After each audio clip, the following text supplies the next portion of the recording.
Hola, ¿qué tal? ¿Cómo estáis? Hoy vamos a hablar de un tema que a mí, no sé a vosotros, pero a mí me apasiona, y es la inteligencia emocional. Y a lo mejor os preguntáis, bueno, ¿qué es esto de la inteligencia emocional y por qué es tan interesante? Bueno, ¿y si os dijera que podemos ser capaces de aumentar nuestra rentabilidad del tiempo, del dinero, nuestra productividad y tener más éxito simplemente siendo capaces de controlar nuestras emociones? Fantástico, pues no solo te voy a contar esto, sino que te voy a comentar cómo hacerlo de una forma sencilla. ¿Qué es la inteligencia emocional? Bueno, según Goleman, la inteligencia emocional es la capacidad de reconocer, de comprender y de regular tanto nuestras emociones como las de las personas a las que tenemos a nuestro alrededor. Y aunque no tenemos la oportunidad de hacer una charla en persona en la que podamos participar, quiero dar una serie de preguntas para que reflexionéis sobre ella. Así que os recomiendo que cada vez que lance una pregunta os lo marcaré como con este gesto, ¿vale? Para que paréis el vídeo y simplemente reflexionéis sobre ello. Aquí viene la primera. Y es, ¿qué es para ti ser emocional? ¿Es positivo o es negativo? Generalmente, sea positivo o sea negativo, sí es verdad que hemos crecido con una serie de roles en los que, dependiendo si eres hombre o mujer, se te va a asignar un componente emocional. Es decir, que seas más emocional o seas más racional. Generalmente, el hombre tiende a ser asignado o evaluado como racional, mientras que la mujer tiende a ser caracterizada como emocional. Pero de hecho, las emociones no es algo inherente al género, sino a nuestra persona. Las personas, en general, independientemente de que seamos hombre o mujer, somos irracionales. No somos racionales. Y esto es así porque nuestro cerebro tiene, digamos, dos partes. Una más racional y otra menos racional. Este cerebro, que tiene dos sistemas, tendrá uno perfecto diseñado para la supervivencia. Es aquel que ante un estímulo nos manda la señal del miedo y nos hace reaccionar. Es intuitivo. Son necesidades fisiológicas. No piensa, no razona, simplemente sobrevive. Por otro lado, tenemos otro sistema 2, por así decirlo, que es aquel que nos permite pensar, razonar. Y al final nos permitirá tomar mejores decisiones a largo plazo. Pero esta forma de pensar, esta forma de razonar, tiene una desventaja enorme. Y es que es muy lento. Entonces, si tuviésemos que razonar, por ejemplo, delante de una serpiente, es probable que si utilizásemos el cerebro lento, el inteligente, el lógico, moriríamos, porque no tendría sentido que utilizásemos para huir ese cerebro de ¿me picará, no me picará? ¿Es seguro que es una serpiente? ¿No es una serpiente? Bueno, no podemos, mejor nos quitamos del medio, retrocedemos y luego pensamos, ¿era una serpiente seguro? ¿No era una hoja? ¿Era una serpiente que pica? ¿No pica? Lo importante no es si las emociones son positivas o son negativas. Evidentemente, tenemos emociones positivas como la alegría o tenemos emociones negativas como por ejemplo la ira. Pero lo que me refería era, las emociones no son positivas o buenas o malas en función de que las tengamos o no. Eso no nos hace mejor o peor persona. Lo importante es la gestión de esas emociones, es decir, lo que venía diciendo al principio, el autocontrol. Y es que hay un estudio muy interesante de Walter Mischel que lo que hacía era coger a una serie de niños, ¿vale? Y se llama, podemos conocerlo como el test de la golosina, en los que le ponía una golosina y les decía que si aguantaban la tentación de comerse esa golosina durante 15 minutos, obtendrían 2.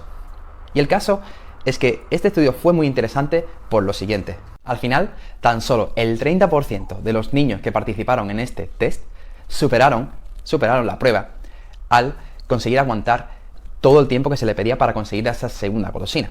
Y es que aquellos que aguantaron durante más tiempo, y aquí está lo interesante, consiguieron una mayor activación del córtex prefrontal de la zona derecha, es decir, de la parte del cerebro que está encargada de tomar decisiones de forma más razonada, más lógica y que tomaba más tiempo. Pero ¿y si os dijera que esa activación del cerebro demostró que las personas que tenían una mayor activación de la zona derecha del cerebro tenían un mejor perfil profesional?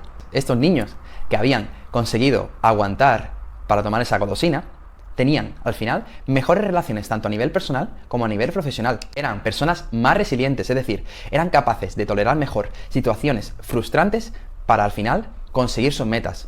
Eran más perseverantes con sus objetivos. Y significaba, al final, tener tanto una mejor carrera profesional como tener mayor estabilidad económica y, finalmente, una disminución de la probabilidad de padecer depresión en el futuro. Bueno, si todo esto no os parecía suficientemente potente o interesante, veráis lo que viene ahora. Estos niños que habían sido partícipes del test de la golosina fueron seguidos, fueron rastreados en cuanto a su actividad en su adultez, hasta que llegaron a tener 40 años. Y esto fue realizado por la profesora y además afiliada al Departamento de Neurociencia de la Universidad de Yale, B.J. Casey. Pudieron observar que aquellos que habían aguantado mayor tiempo en el test de la golosina tenían un mejor perfil profesional y personal. Y además no era una cuestión genética, porque de hecho 2 de los participantes eran hermanos, y mientras que uno de los participantes, que era mujer en este caso, había conseguido una plaza distintiva y tenía una situación profesional muy buena siendo profesora de la universidad, su hermano, que había tenido también ese mismo test de la golosina, pero no había aguantado, sino que directamente se la comió, resultaba que no tenía ese perfil profesional. De hecho, no tenía una relación estable con otra pareja, no tenía además tampoco una profesión potente, ni que hubiese sido de una larga duración, sino que se encontraba continuamente cambiando de empleo.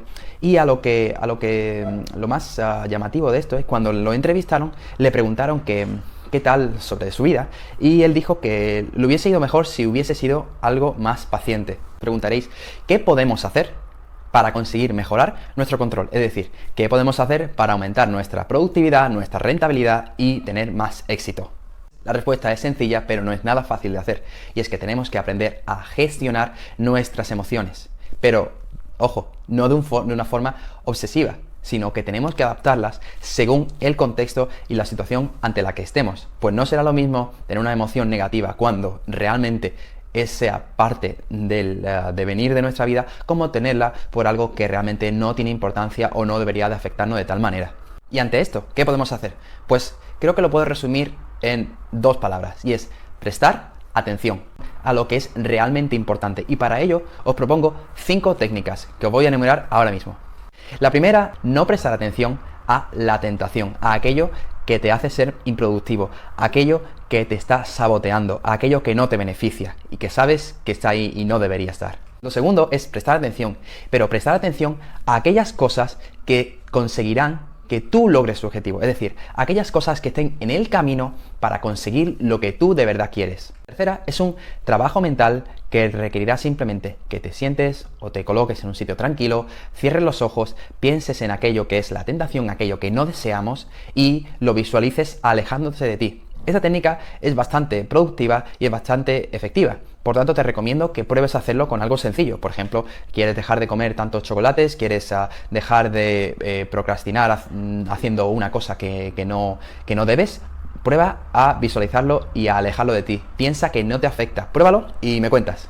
La cuarta cosita que puedes hacer es justo lo contrario que la tercera. Si decíamos disocia en la tercera, en esta asocia. Y es que tienes que asociar aquellos elementos que producen la procrastinación, que son la tentación, con sentimientos que sean negativos. Por ejemplo, imagina que sueles emplear mucho tiempo o que pierdes mucho tiempo jugando videojuegos. Pues imagina que mañana tu lápida, esa piedra que tienes justo al lado de tu tumba o encima de tu tumba, dice: morí y desperdicié mi vida porque pasé muchísimas horas jugando a videojuegos.